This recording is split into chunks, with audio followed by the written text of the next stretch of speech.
विधाय हृदि विश्वेशं विधाय गुरुवन्दनं महानां सुखबोधाय क्रियते तर्कसङ्ग्रहः। श्रीगणेशं नमस्कृत्य पार्वती शङ्करं परं मया चन्द्रशीलेन क्रियते सर्वत्रकं यस्मादिदमं मन्ये बालानाम् उपकारकं तस्मादितरं वाक्यं वक्तव्यं विदुषा सदा। चलो पढ़ते हैं। अब हमको रूप को एक बार दोहराना था, ये हमने बात की थी, ठीक है। तो लक्षण क्या है हमारा? लक्षण को एकदम सामने रखना है, एकदम लक्षण एकदम दिखना चाहिए। दिखेगा तो पदकृत्य फटाफट समझ में आएगा, और नहीं दिखेगा शब्द इधर उधर हो जाएगा तो समझ में नहीं आएगा। तो जिनको समझ में आ गया उनके लिए कोई दिक्कत नहीं है, सरल है। जिनको नहीं आया वो थोड़ा ध्यान से देखेंगे, ठीक। तो ऐसा कर सकते हैं ना, बाल व्युत्पत्ति को उलट लो, उसी में से हम पढ़ा देंगे, क्योंकि उसमें लिखा हुआ है तो बाद में घर में जा कर के भी देख सकते हैं तो समझ में आएगा। तो पेज नंबर बता दो। पेज नंबर 5 ठीक मिल गया? हाँ, अब पढ़ो, तुम पढ़ लो। चक्षुर्मात्र ग्राह्यत्वे सति गुणत्वं रूपस्य लक्षणम्। ये लक्षण ठीक है, ये लक्षण है हम लोगों का, ठीक। हाँ, अत्र चक्षुर्ग्राह्यत्वं नाम चक्षुरिन्द्रियजन्य प्रत्यक्ष विषय। हाँ, ग्राह्य, चक्षुर्ग्राह्य मतलब चक्षुरिंद्रियजन्य प्रत्यक्ष का विषय है। चक्षुरिंद्रिय से उत्पन्न होने वाला जो प्रत्यक्ष, उस प्रत्यक्ष का विषय, ठीक है। जैसे यहाँ हमने रूप देखा, जैसे मान लो ये है, ये कैसा है? ये सफ़ेद है, शुक्ल रूप है। इसको जब देखेंगे हम तो हमको क्या ज्ञान होगा? रूप की बात करनी है, रुमाल की बात नहीं करनी है। तो ये हमको प्रत्यक्ष हुआ ना, किसका प्रत्यक्ष हुआ? अयम शुक्लः, ये प्रत्यक्ष हुआ। अयम शुक्लः, ये प्रत्यक्ष हुआ, ठीक है। ये प्रत्यक्ष उत्पन्न हुआ नहीं हुआ? प्रत्यक्ष कब उत्पन्न हुआ? जब ज्ञान हुआ तब उत्पन्न हुआ, कि ज्ञान ही उत्पन्न हुआ? अयम शुक्लः ये उत्पन्न हुआ ना, यही तो ज्ञान है। इसी ज्ञान का नाम प्रत्यक्ष है। तो ये प्रत्यक्ष उत्पन्न हुआ ना, कब उत्पन्न हुआ? जब चक्षुरेंद्रिय का इस शुक्ल रूप के साथ सन्निकर्ष हुआ। अब बंद करेंगे तो अयम शुक्ल प्रत्यक्ष होगा, या कुछ ढक देंगे तो अयम शुक्ल प्रत्यक्ष होगा। तो चक्षुरेंद्रिय का, इंद्रिय का विषय के साथ सन्निकर्ष होना चाहिए, संबंध। तो चक्षुरेंद्रिय का इस शुक्ल रूप के साथ सन्निकर्ष हुआ, उसके बाद हमको ज्ञान हो गया अयम शुक्लः, ये ज्ञान उत्पन्न हुआ। हमको ज्ञान हुआ मतलब ज्ञान उत्पन्न हुआ। कहाँ उत्पन्न हुआ ज्ञान?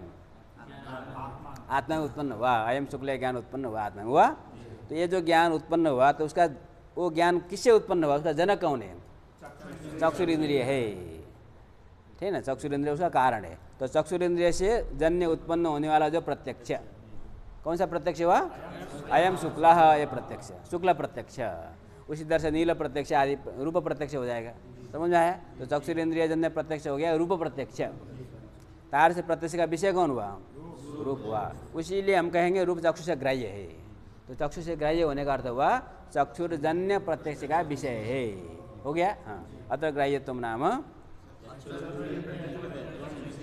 समझ में आया कैसे अर्थ आया? हाँ, मात्रपदस्य इतर व्यावर्तकत्वार्थकत्वे। मात्रपद है चक्षुर्मात्र, तो मात्रपद का अर्थ होता है इतर व्यावर्तकत्व, तो दूसरे से वो व्यावर्तन कराता है। तो चक्षुर्मात्र ग्राह्य, तो चक्षुर्ग्राह्य का अर्थ हुआ चक्षुर्जन्य प्रत्यक्ष का विषय। और चक्षुर्मात्र है वो इतर की व्यावृत्ति कराएगा, अर्थात दूसरे इंद्रिय से जिसका प्रत्यक्ष न हो। तो उसका अर्थ हो जाएगा चक्षुर भिन्नेन्द्रिय जन्य प्रत्यक्ष का अविषय, ठीक। हाँ, मात्रपदस्य इतर व्यावर्तकत्वार्थकत्वेन चक्षुर्भिन्नेन्द्रियजन्य प्रत्यक्षाविषयत्वे सति चक्षुरिन्द्रियजन्य प्रत्यक्ष विषयत्वे सति गुणत्वं रूपस्य लक्षणम् इति फलितम्। ठीक, ये लक्षण बन गया। मूल लक्षण था चक्षुर्मात्र ग्राह्यत्वे सति गुणत्वम, ठीक है। तो मात्र पद का अर्थ हो गया चक्षुर्भिन्नेन्द्रियजन्य प्रत्यक्ष का अविषय, और चक्षुर्ग्राह्य का अर्थ हुआ चक्षुरिंद्रियजन्य प्रत्यक्ष का विषय, और आगे गुणत्वम। तीन दल है, तो तीनों दल को मिलाकर के लक्षण बनेगा चक्षुर्भिन्नेन्द्रियजन्य प्रत्यक्षा विषयत्वे सति चक्षुरिंद्रियजन्य प्रत्यक्ष विषयत्वे सति गुणत्वम रूपस्य लक्षणम। बन गया, लक्षण बन गया। समन्वय समझ में आ गया अर्थ। अब इसको समन्वय करना है। तो लक्ष्य कौन है हमारा? रूप है। तीनों दल एक एक दल ले जाते हैं। गुणत्वम, रूप गुण अग्नि, उसमें गुणत्व चला गया, ठीक है। और चक्षुरिंद्रियजन्य प्रत्यक्ष का विषय अग्नि, चक्षुर इंद्रिय से रूप का प्रत्यक्ष होता है, तो चक्षुर इंद्रिय जन्य प्रत्यक्ष का विषय भी रूप हो गया।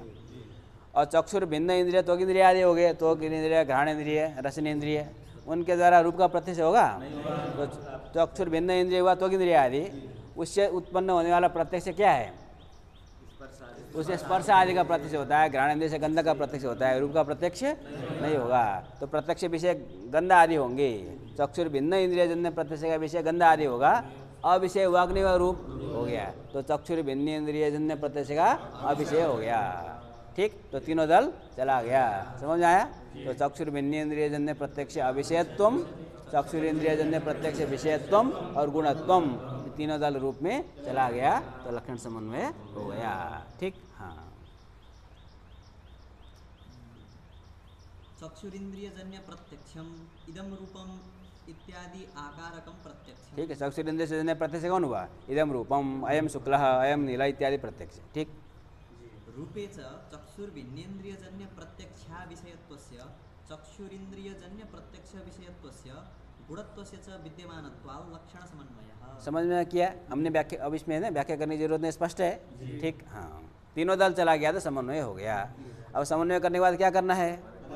हाँ, अत्र च गुणत्वपदानुपादानि येनेन्द्रियेण या व्यक्तिर्गृह्यते तेनैव इंद्रियेण तद्गता जातिस्तदभावस्य गृह्यते इति न्यायेन। ये नियम भी समझ में आ गया। याद है हम लोगों ने पढ़ा है उस दिन, जिस इंद्रिय से जिस व्यक्ति का ग्रहण होता है, ज्ञान होता है, उसी इंद्रिय से उसमें रहने वाली जाति का भी प्रत्यक्ष होता है, उसका अभाव का भी प्रत्यक्ष होता है। ठीक, इति न्यायेन रूपत्वे चक्षुर्भिन्नेन्द्रियजन्य प्रत्यक्षा विषयत्वस्य चक्षुरिंद्रियजन्य प्रत्यक्ष विषयत्वस्य च विद्यमानत्वात् अतिव्याप्ति। हाँ, अब देखो रूपत्व में अतिव्याप्ति होगी। हमने गुणत्व को हटा दिया है। अभी लक्षण हमारा क्या है?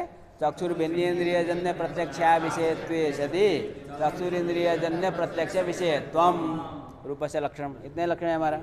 तो जो रूपत्व है, तो रूपत्व का प्रत्यक्ष कौन से इंद्रिय से होता है? क्यों रूपत्व का प्रत्यक्ष चक्षुर इंद्रिय से होता है? क्योंकि रूप का प्रत्यक्ष चक्षुर इंद्रिय से होता है। तो ये नई इंद्रिय या व्यक्ति क्रियते, ये नई इंद्रिय तद्गता जाति। इस नियम से हम जानते हैं कि रूपत्व का भी ग्रहण, रूपत्व का भी प्रत्यक्ष चक्षुर इंद्रिय से ही होता है, और चक्षु से भिन्न इंद्रिय से। तो चक्षुर भिन्न इंद्रिय जन्य प्रत्यक्ष का अविषय हुआ रूपत्व, और चक्षुर इंद्रिय जन्य प्रत्यक्ष का विषय हो गया रूपत्व। दोनों दल चला गया है, तो लक्षण चला गया रूपत्व में। किसका लक्षण है? तो कहाँ चला गया? तो अधिव्याप्ति हो गई। इसके लिए हमको क्या कहना चाहिए? गुणत्वम कहना चाहिए। जब गुणत्व में कह देंगे तो रूपत्व गुण नहीं, वो जाति है।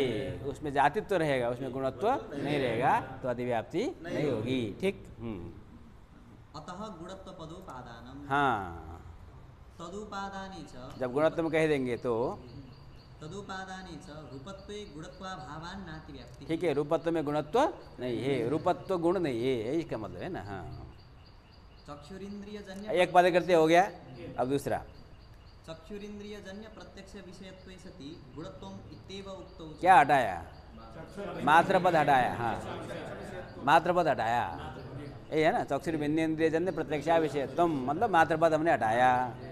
तब क्या होगा? हाँ, चक्षुरिंद्रिय जन्य प्रत्यक्ष विषयत्वे सति गुणत्वम इत्येव उक्तौ च। हाँ, संख्यादौ अपि चक्षुरिंद्रिय जन्य प्रत्यक्ष विषयत्वस्य गुणत्वस्य च विद्यमानत्वात्। है ना। संख्या, परिमाण, पृथक, संयोग, विभाग जो गुण है, जो कि द्विंद्रिय ग्राह्य गुण है, दोनों इंद्रिय से गृहीत होते हैं। चक्षु से भी गृहीत होते हैं, तो इंद्रिय से भी गृहीत होते हैं। तो चक्षुर इंद्रिय से गृहीत होता है, संख्या आदि का ग्रहण है ना, परिमाण का प्रत्यक्ष चक्षुर इंद्रिय के द्वारा होता है। तो चक्षुरजन्य प्रत्यक्ष विषय तो कहाँ चला गया?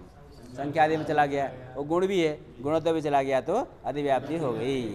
इसके लिए क्या कहना चाहिए? मात्र पद देना चाहिए। चक्षुर भिन्न इंद्रिय जन्य प्रत्यक्ष का अविषय होना चाहिए। तो जो संख्या परिमाण आदि है, उनका प्रत्यक्ष चक्षु से जो भिन्न इंद्रिय त्वक इंद्रिय के द्वारा भी होता है। तो चक्षुर भिन्न इंद्रिय जन्य प्रत्यक्ष का विषय हो गया, अविषय नहीं हुआ, अतः लक्षण नहीं जाएगा। ठीक है, समझ में भी आना चाहिए और प्रतिपादन भी करने आना चाहिए। समझ में आया, अब बोल नहीं पाए तो न्याय पढ़ने का लाभ मिलता नहीं है। ये वाक शास्त्र है। न्याय शास्त्र क्या है? वाक शास्त्र है। चलो, चक्षुर्भिन्नेन्द्रियजन्य प्रत्यक्षा विषयत्व पदोपादाने च संख्यादौ चक्षुर्भिन्न त्वगिन्द्रियजन्य प्रत्यक्ष विषयत्वस्यैव विद्यमानत्वात् तादृश प्रत्यक्ष देखो है ना, चक्षुर भिन्न जो त्वगिंद्रिय जन्य प्रत्यक्ष का विषय हो गया कौन, संख्या आदि, तो अविषय तो उसमें नहीं जाएगा, तो अतिव्याप्ति नहीं होगी। तादृश प्रत्यक्ष विषयत्व से अविद्यमानत्वाद हाँ नातिव्याप्ति। हाँ, हो गया। दूसरा पद कृत्य हुआ। अब कौन पद बचा? हाँ, चक्षुर्जन्य प्रत्यक्ष विषयत्वम, भिन्न मात्रपद हो गया ना अभी, तो क्या चक्षुर्भिन्नेन्द्रियजन्य प्रत्यक्षा विषयत्वे सति गुणत्वम् इत्येव उक्तो। हाँ धर्मादि अतीन्द्रिय गुणेषु चक्षुर्भिन्नेन्द्रियजन्य प्रत्यक्षा विषयत्वस्य गुणत्वस्य च विद्यमानत्वात्। ठीक है, कुछ गुण अतीन्द्रिय होते हैं, कल हमने बताया था। कौन कौन गुण अतीन्द्रिय होते हैं? गुरुत्वादृष्ट भावना अतीन्द्रिया, है ना, गुरुत्व, अदृष्ट और भावना। अदृष्ट माने धर्म और अधर्म दोनों जो दिखते नहीं, ये वो अदृष्ट है। ठीक है, कौन कितना धर्मात्मा है, कौन कितना पापात्मा है, पता चलता है? हमको खुद ही नहीं पता चलता है कि हमारे में कितना धर्म है, दूसरे का क्या पता चलेगा? समझ में आया? तो धर्म जो गुण है वो अतीन्द्रिय गुण है। सुख दुख से धर्म का अनुमान होता है, अनुमान होता है, प्रत्यक्ष नहीं होता है ना। अनुमान तो हम लोग कर ही लेते हैं, ठीक है, प्रत्यक्ष नहीं होता। अनुमान तो हम अपना भी कर सकते हैं। कुछ पुण्य के हम कहते हैं हम कितने भाग्यशाली हैं, काशी में आकर के पढ़ रहे हैं, और कुछ लोग इतने दुर्भाग्य होते हैं कि काशी में आकर के भी यहाँ आकर के घूमते रहते हैं ना। हाँ, हो गया, यहीं से पता लगा सकते हैं। हो गया, चलो। चक्षुरिंद्रियजन्य प्रत्यक्ष विषय। हाँ, तो क्या हुआ? तो यदि हम वो बीच वाला दल हटा देंगे तो जो कुछ गुण जो अतीन्द्रिय गुण है, धर्म आदि, वो किसी भी इंद्रिय से उनका प्रत्यक्ष, तो चक्षुर भिन्न इंद्रियजन्य प्रत्यक्ष का अविषय है, और सभी इंद्रियजन्य प्रत्यक्ष का अविषय है, और वो गुण भी है, उसमें गुणत्व भी चला गया, तो दोनों दल चला गया ही नहीं चला गया? तो चला गया। तो अतः धर्मादि जो अतीन्द्रिय गुण है वो चक्षुर भिन्न इंद्रियजन्य प्रत्यक्ष के अविषय है, और गुण भी है, तो उनमें लक्षण चला जाएगा, तो अतिव्याप्ति होगी। इसके लिए चक्षुर इंद्रियजन्य प्रत्यक्ष विषयत्व भी कहना चाहिए। तो जो धर्मादि गुण है वो चक्षुर इंद्रियजन्य प्रत्यक्ष का विषय नहीं है, इसलिए अतिव्याप्ति नहीं होगी। समझ में आया? हाँ। चक्षुरिंद्रियजन्य प्रत्यक्ष विषयत्व पदोपादाने च धर्मादि गुणेषु चक्षुरिंद्रियजन्य प्रत्यक्ष विषयत्वाभावात् नातिव्याप्ति। हाँ, धर्मादि जो गुण है उसमें चक्षुर इंद्रियजन्य प्रत्यक्ष विषयत्व नहीं है, इसलिए जब वो दे देंगे तब अतिव्याप्ति नहीं होगी। तो तीनों दल का पदकृत्य हो गया, ये स्पष्ट है। ठीक, अब आगे बढ़ते हैं। ननु प्रवाह घट संयोगे चक्षुर्भिन्नेन्द्रियजन्य प्रत्यक्षा विषयत्वस्य चक्षुरिंद्रियजन्य प्रत्यक्ष विषयत्वस्य गुणत्वस्य च विद्यमानत्वात् अतिव्याप्ति। ठीक है, देखो जो कल पदकृत्य में जो लिखा है वही सारी बात है। इसमें एक ही थोड़ा भाषा है, वहाँ थोड़ा कम भाषा है, बात उतनी है। ठीक, और वहाँ प्रवाह भित्ति संयोग बोला था, यहाँ भित्ति की जगह पर घट आ गया। प्रवाह और घट का संयोग है ना, क्योंकि भित्ति में पीछे देखना पड़ता है, घट को हम सामने रख लेंगे। तो अब प्रवाह और घट के संयोग में अतिव्याप्ति हम दे रहे थे, तो यहाँ पर घट है, प्रवाह का संयोग है, तो घट और प्रवाह का जो संयोग है किस इंद्रिय से ग्राह्य है? अन्य इंद्रिय से ग्राह्य है क्या? तो चक्षुर इंद्रियजन्य प्रत्यक्ष विषय तो चला गया कहाँ? प्रवाह घट संयोग में ले जाना, प्रवाह में नहीं ले जाना है। प्रवाह तो द्रव्य है, उसमें गुण तो जाएगा नहीं, तो संयोग इसलिए लिया है ना, ग्रंथकार वो ध्यान दिया है ना। तो प्रवाह और घट का जो संयोग है वो गुण है, उसमें चक्षुर भिन्न इंद्रियजन्य प्रत्यक्ष अविषयत्व है, अन्य इंद्रिय से उसका प्रत्यक्ष नहीं होता। चक्षुर इंद्रियजन्य प्रत्यक्ष विषयत्व भी है और वो गुण भी है, तो उसमें गुणत्व भी है। तो तीनों दल कहने पर भी रूप का लक्षण चला गया प्रवाह घट संयोग में, तो ये हो गई अतिव्याप्ति। ठीक हो गया। हाँ, ननु प्रवाह घट संयोगे चक्षुर्भिन्नेन्द्रियजन्य प्रत्यक्षा विषयत्वस्य चक्षुरिंद्रियजन्य प्रत्यक्ष विषयत्वस्य गुणत्वस्य च विद्यमानत्वात् अतिव्याप्तिः इति हाँ। चेत् न। यदि चेत न, ननु से जो प्रश्न उठाया चेत तक, तो चेत न के बाद उत्तर। गुणपदेन विशेष गुणस्य विवक्षितत्वात् हाँ। संयोगस्य च सामान्य गुणत्वात् न तत्र अतिव्याप्तिः। हाँ, कहा गुण पर से हम विशेष गुण की विवक्षा करेंगे, तो विशेष गुणत्तम कह देंगे विशेष में। तो संयोग क्या है? सामान्य गुण है, वो विशेष गुण नहीं है, तो उसमें लक्षण नहीं जाएगा, तो अतिव्याप्ति नहीं होगी। स्पष्ट है? हाँ। अब लक्षण क्या बन गया? चक्षुर्भिन्नेन्द्रियजन्य प्रत्यक्षा विषयत्वे सति चक्षुरिंद्रियजन्य प्रत्यक्ष विषयत्वे सति विशेष गुणत्वम। ठीक। हाँ, न च गुणपदेन विशेष गुणस्य विवक्षितत्वात् संख्यादौ अतिव्याप्ति विरहात् संख्यादौ अतिव्याप्ति निवारणाय प्रविष्टस्य चक्षुर्भिन्नेन्द्रियजन्य प्रत्यक्षाविषयत्वस्य अर्थात मात्रपदस्य वैयर्थ्यम इति वाच्यम। हाँ, फिर दूसरा प्रश्न आया, प्रश्न समझ में आया है, कल हमने चर्चा की है, ठीक है। अब हमने विशेष पद का उपादान किया, विशेष गुणोत्तम कहने से किसका वारण हुआ? संयोग का। संयोग ना, प्रवाह घट संयोग में जो अतिव्याप्ति हो रही थी उस अतिव्याप्ति का वारण, संयोग में जो अतिव्याप्ति हो रही थी उसका वारण हुआ। किंतु हमको ध्यान में आया हमने मात्रपद पहले जो दिया था, क्यों दिया था? संख्या परिमाण आदि में अतिव्याप्ति वारण करने के लिए दिया था। तो संख्या परिमाण आदि सब क्या है? सामान्य गुण है। और जब हमने विशेष गुणोत्तम कह दिया तो संख्यादि में भी उसी से अतिव्याप्ति का वारण, तो उसी संख्यादि में अतिव्याप्ति वारण करने के लिए दो दो पद देने की क्या आवश्यकता है? तो मात्रपद क्या हो जाएगा? तो क्या लक्षण बनेगा?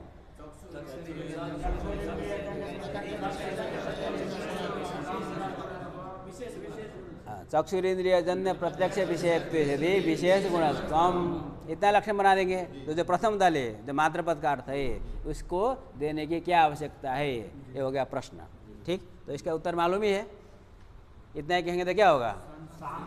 हाँ, तो जो जल में रहने वाला जो सांसिक द्रवत्व है वो सामान्य गुण है कि विशेष गुण है? वो विशेष गुण है, ठीक है। और चक्षुरेन्द्रिय जन्य प्रत्यक्ष का विषय एक नहीं है, चक्षुरेन्द्रिय से उसका प्रत्यक्ष होता है और वो विशेष गुण भी है। तो दोनों दल चला गया जाएगा। तो इसके लिए हमको चक्षुर्भिन्नेन्द्रिय जन्य प्रत्यक्षा विषय तुम मात्रपद देना चाहिए। तो जो सांसिधिक द्रवत्व है वो चक्षुर मात्र से ग्राह्य, त्वगिंद्रिय से भी उसका प्रत्यक्ष होता है। अतः चक्षुर्भिन्नेन्द्रिय जन्य प्रत्यक्ष का विषय हो गया, अब विषय नहीं हुआ तो उसमें लक्षण नहीं जाएगा, तो अतिव्याप्ति नहीं होगी, ठीक।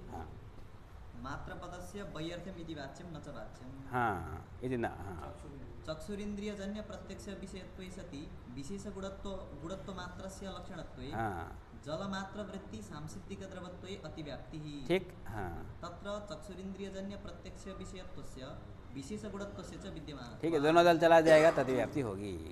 अतः न चक्षुर्भिन्नेन्द्रियजन्य प्रत्यक्षा विषयत्व पदस्य व्यर्थत्वम्। हाँ, इसलिए मात्रपद व्यर्थ नहीं होगा, ठीक।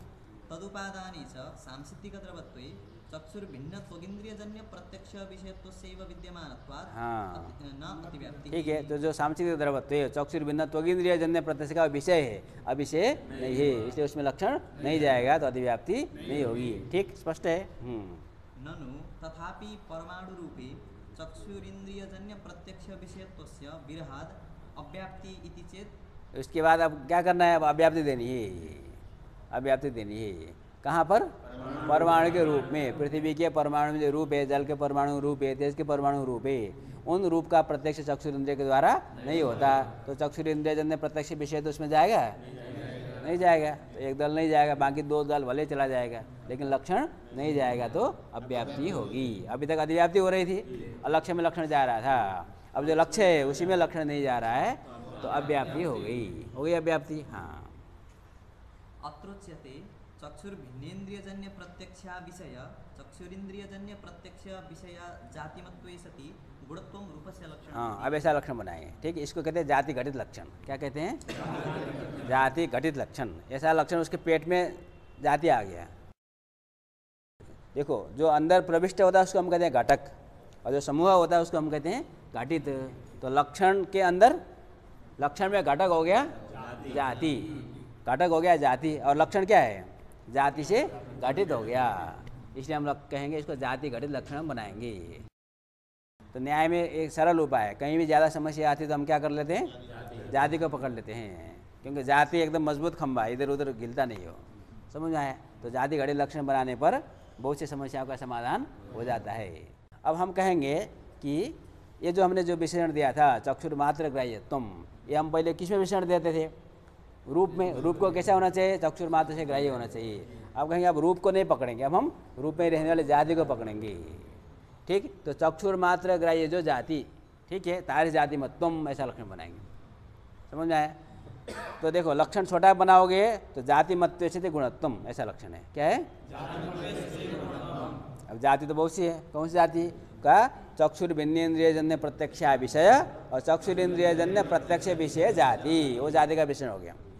लक्षण में दो ही दल है, लेकिन वो जाति में दो विशेषण है अलग अलग, तीन दल नहीं है, लक्षण दो ही दल है। जाति मत्व सति गुणत्वम, गुणत्वम एक दल है, जातिमत्वम एक दल है। लेकिन जातिमत्वम में कैसे जाति?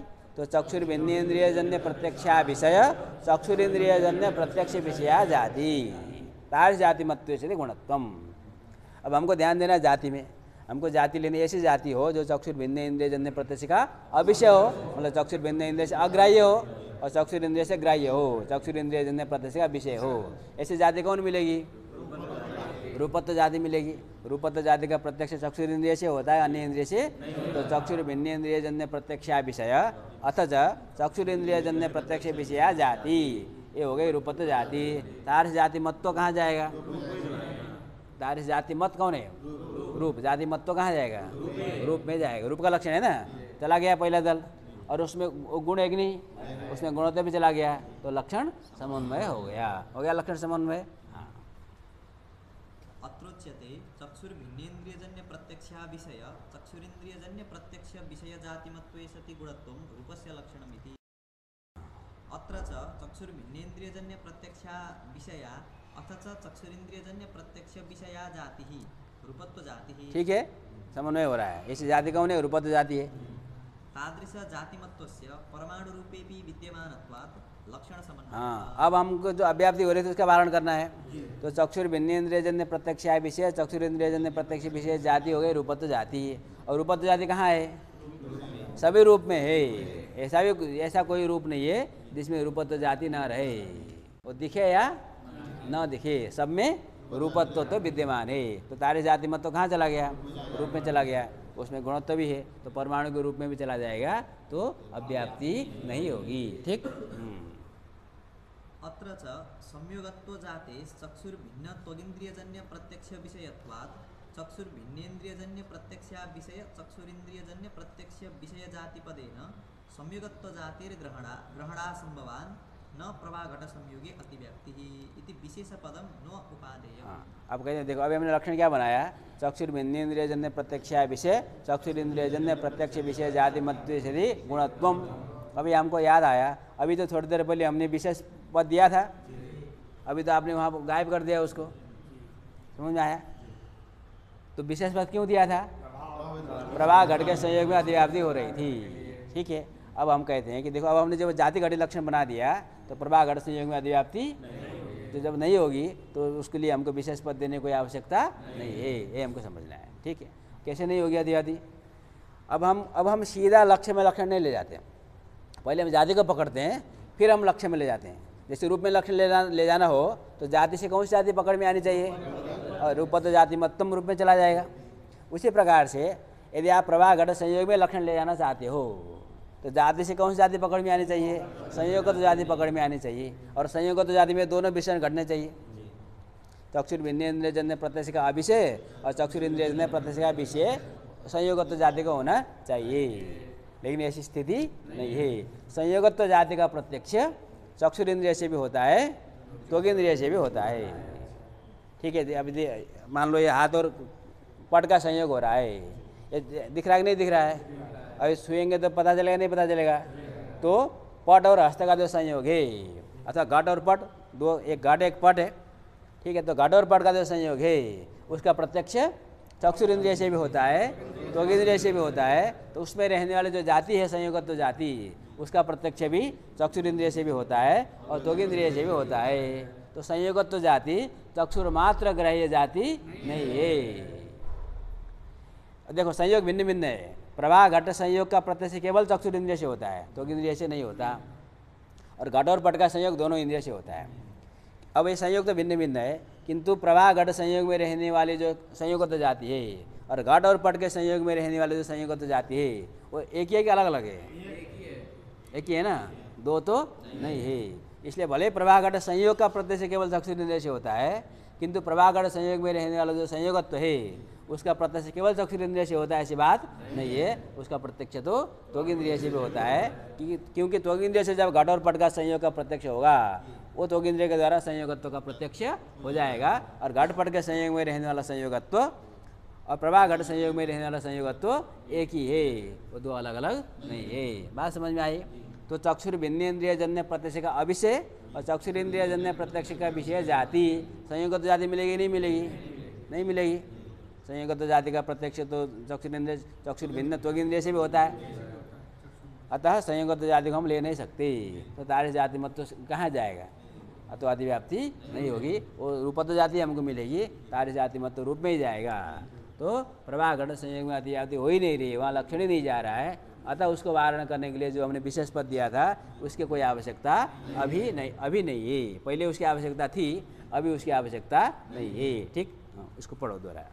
अत्र च संयोगत्व जाते चक्षुर्भिन्न त्वगिंद्रियजन्य प्रत्यक्ष विषयत्वात्। हाँ ठीक, संयोगत्व जाति का प्रत्यक्ष चक्षुर्भिन्न त्वगिंद्रिय से भी होता है, अतः चक्षुर्भिन्नेन्द्रियजन्य प्रत्यक्ष विषय चक्षुरिंद्रियजन्य प्रत्यक्ष विषय जाति पदेन। हाँ ऐसा शब्द जब हमने प्रयोग किया तो हम संयोगत्व जाति को नहीं ले सकते।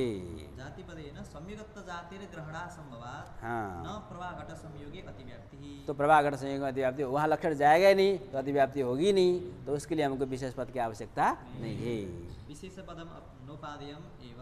हाँ, अत्र च अब फिर एक प्रश्न कर लो, क्या प्रश्न करना है वो? अब आपने जाति घट लक्षण बना दिया तो रूपत्व में भी अतिव्याप्ति नहीं होगी ना। अब पहले हमने गुणत्व में क्यों दिया था?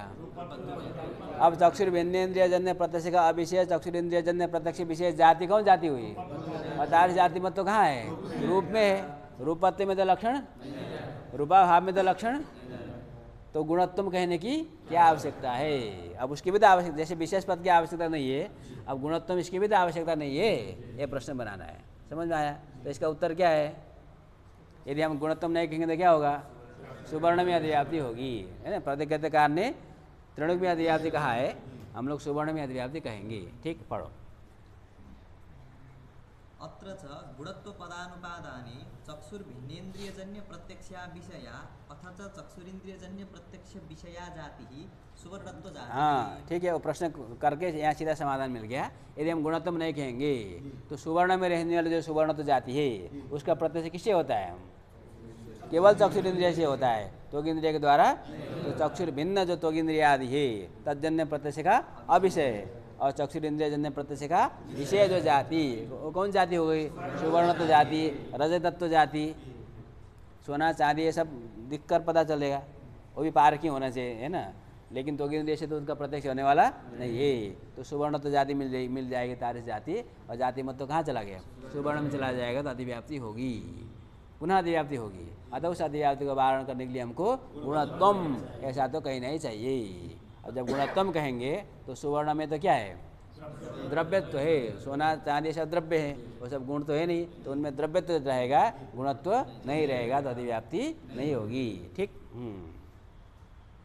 अत्र च गुणत्व पदानुपादानि चक्षुर्भिन्नेन्द्रियजन्य प्रत्यक्षा विषया अथ च चक्षुरिंद्रियजन्य प्रत्यक्ष विषया जाति सुवर्णत्व जाति। तादृश जातिमत्वस्य सुवर्णादौ सत्वात् अतिव्याप्तिः इति गुणत्व पदोपादानम्। इसलिए गुणत्व पद तो देना। जिस प्रकार विशेष पद व्यर्थ हो रहा है उसी प्रकार गुणत्व भी व्यर्थ हो रहा है, ऐसी बात नहीं है। तदुपादाने च सुवर्णे गुणत्वाभावात् न अतिव्याप्तिः। सुवर्ण में गुणत्व है कि नहीं?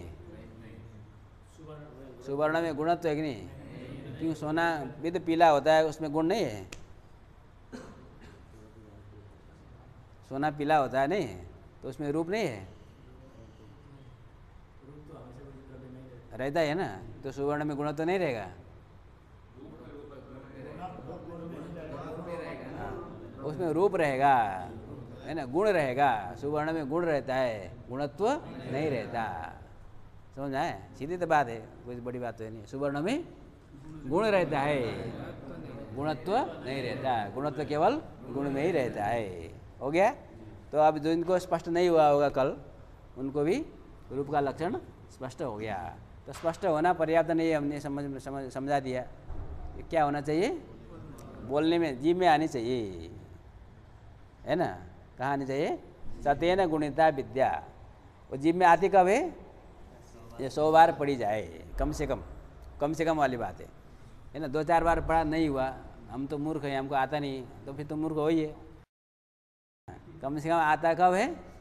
100 बार जब बोलेंगे तब आएगा, है ना। सतेन गुणिता विद्या, वो भी 100 बार पढ़ा हुआ भी 2-4 दिन नहीं पढ़ा तो भूल जाएगा। थोड़ा लंबा रहे उसके लिए क्या करना पड़ेगा? सहस्रेण च तिष्ठति, 1000 आवृत्ति जब हो जाएगी तब वो थोड़ा सा आराम से रहेगा, भाई चलो अभी हम हैं, अभी चिंता करने की जरूरत नहीं है। समझ में आया? सतेन गुणिता विद्या सहस्रेण च तिष्ठति।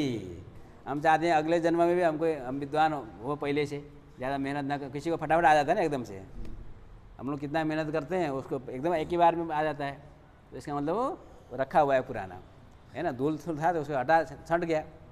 समझ में आया? तो यदि चाहते हैं कि अगले जन्म में भी हम विद्वान हो जाएं, पहले सब शास्त्र आ जाए, तो शतानाम च सहस्रेण, है ना, 100,000 मतलब 1,00,000 आवृत्ति होनी चाहिए। शतानाम च सहस्रेण प्रत्यकाले च तिष्ठति, प्रत्यकाल मतलब मृत्यु के बाद भी वो रहता है। तो तुम्हारे ऊपर है कितना चाहिए, कितना रखना है। अजरा मरवत प्राज्ञ विद्यामर्थम च चिंतयेत गृहीत एव केशेषु मृत्युना धर्म आचरेत। हाँ, इसलिए सब बात सुनाने का मतलब क्या है कि मेहनत करना चाहिए अच्छे से और बोलना चाहिए, बोलने से बैठ जाता है। और 2 हो 3 हो 4 हो मिल करके करें तो ज़्यादा अच्छा है। और कोई नहीं अकेला रहता है तो कोई बात नहीं, वो अकेले भी मानना है भाई हम लोग 2 लोग हैं, अपने से आदमी बात करता है ना भाई, अपने को अपना पढ़ा तो उसमें डांट भी सकते हैं, है ना, फटकार भी सकते हैं, क्यों नहीं बोलते हैं। दूसरे को तो पता नहीं क्या बोल देगा, अपने आप को तो डांटा जा सकता है ना महाराज जी, और अच्छा है। ठीक, चलते हैं तो यहीं पर रखते हैं। ओम पूर्णमदः पूर्णमिदं पूर्णात् पूर्णमुदच्यते पूर्णस्य पूर्णमादाय पूर्णमेवावशिष्यते। ओम शांति शांति शांति।